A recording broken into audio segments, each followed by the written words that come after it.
Chez Brooke, elle termine son câlin avec Ridge et souhaite pouvoir se réveiller et ne pas être dans cette horrible situation. Elle récapitule qu'elle l'a laissé tomber et ne sait même pas pourquoi ni comment. Ridge fait savoir à la blonde qu'elle est toujours avec lui, il la porte avec lui dans son cœur. Brooke est encouragée d'apprendre qu'il se soucie toujours d'elle. Ridge dit qu'elle fait partie de lui, cela ne changera jamais. Brooke a fait beaucoup d'introspection sur les raisons pour lesquelles elle s'auto-détruit et se demande pourquoi elle ne peut pas changer. Ridge n'a pas de réponse. Brooke a fait la même chose avec Deacon qu'elle a fait avec Bill. C'est juste qui je suis. Elle veut que Ridge soit vraiment heureuse et c'est pourquoi elle va le dire même si cela la tue. Je vais te laisser partir.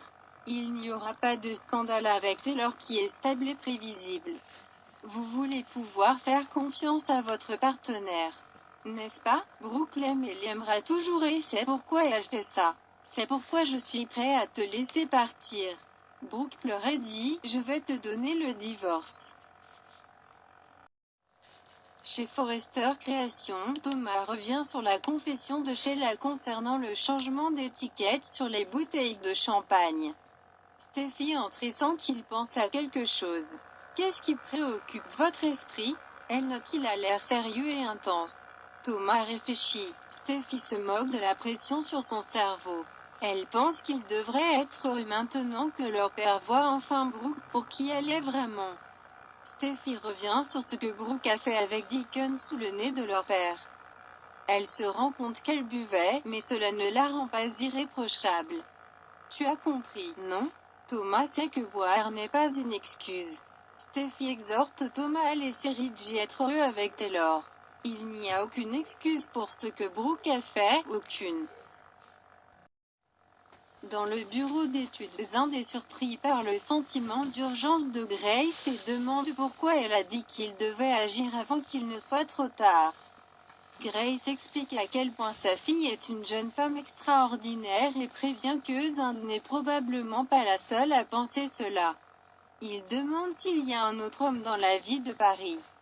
Grace dit qu'il n'y en a pas, Zand est l'homme parfait pour sa fille. Zand n'est pas sûr de ce qu'il a fait pour inspirer la confiance de Grace en lui, mais il l'apprécie. Grace sait qu'il aimera Paris comme elle le mérite. Zand passe en revue le fait qu'ils ne sont pas sur la même longueur d'onde que sa petite amie lorsqu'il était sur le point de proposer. Il pense que quelque chose a changé à Paris, mais il ne sait pas quoi. Grace l'encourage à aller chercher la bague et à accepter la proposition cette fois.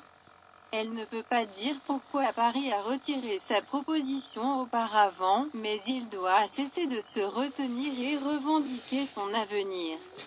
Je ne veux pas ça, et tu ne veux pas ça.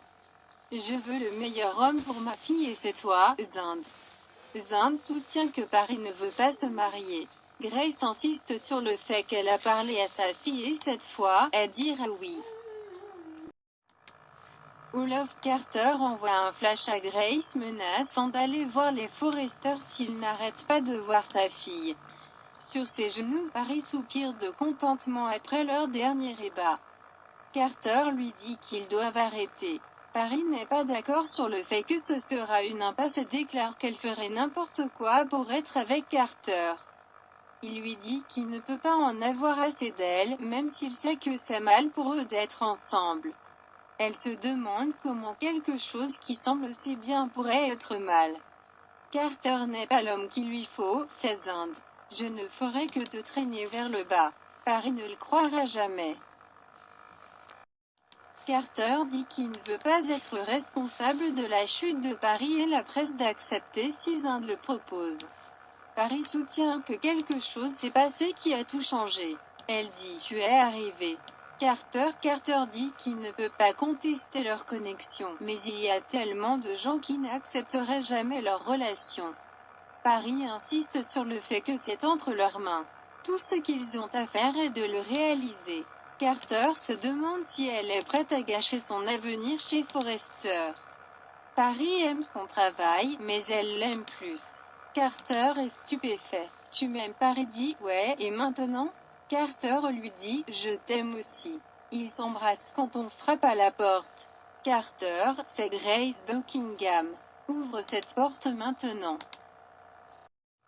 Chez Brooke, elle dit à Ridge qu'elle voit maintenant qu'il n'y a aucune chance pour eux après avoir continué avec Deacon. Mais elle est reconnaissante pour toutes leurs aventures et tous leurs moments. Je dois te laisser partir. Je ne vais pas me battre contre ça, je ne suis pas. Ridge essaie de comprendre cela. Brooke est prête à rendre le divorce indolore. Il a dit qu'il ne pouvait plus être avec elle, alors il devrait être avec Taylor. Va avec eux, Ridge. Ridge demande comment ils sont arrivés là. Brooke sait juste qu'elle a foiré et elle est tellement désolée. Ridge s'approche d'elle et la tire dans ses bras. Elle allait, s'il te plaît, tu dois savoir à quel point je t'aime. Je ne cesserai jamais de t'aimer.